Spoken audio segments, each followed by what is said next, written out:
डोली चढ़ी चली जइबू जान, पियावा के संगे होत बिहान। डोली चढ़ी चली जइबू जान, पियावा के संगे होत बिहान। तनिको न सोचलू कि हमर का होई, तोहरे ला दिलावा हमार रोई। मन कहीं लगी ना ए जान, दुनिया लगी तो हो बिन बिरान। डोली चढ़ी चली जइबू जान, पियावा के संगे होत बिहान।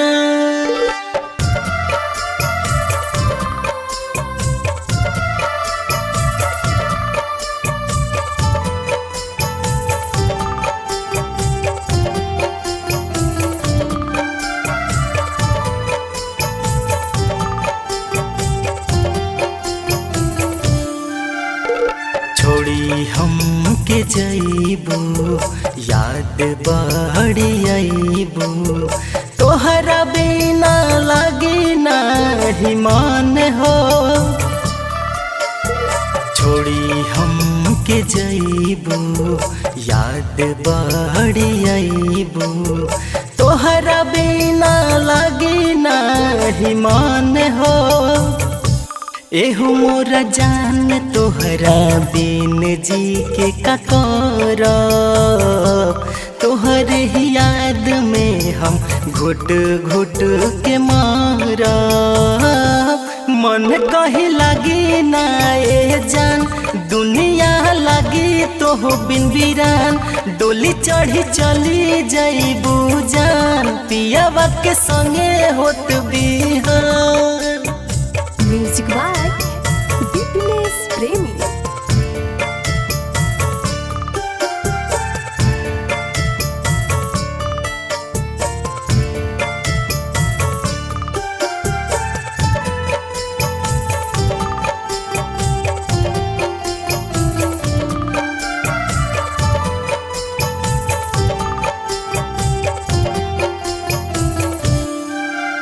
साथ नानी भैलो हमरे नाही भैलो, कैले रहलू झूठे हमसे प्यार हो।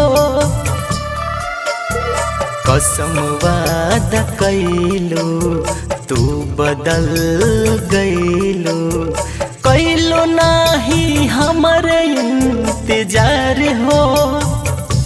जिंदगी कैलू बलराज के बर्बाद हो, छीन के खुशी गइलू रहबू ना आबाद हो।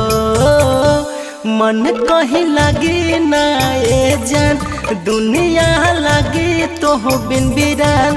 डोली चढ़ी चली जइबू जान, पियावा के संगे होत बिहान।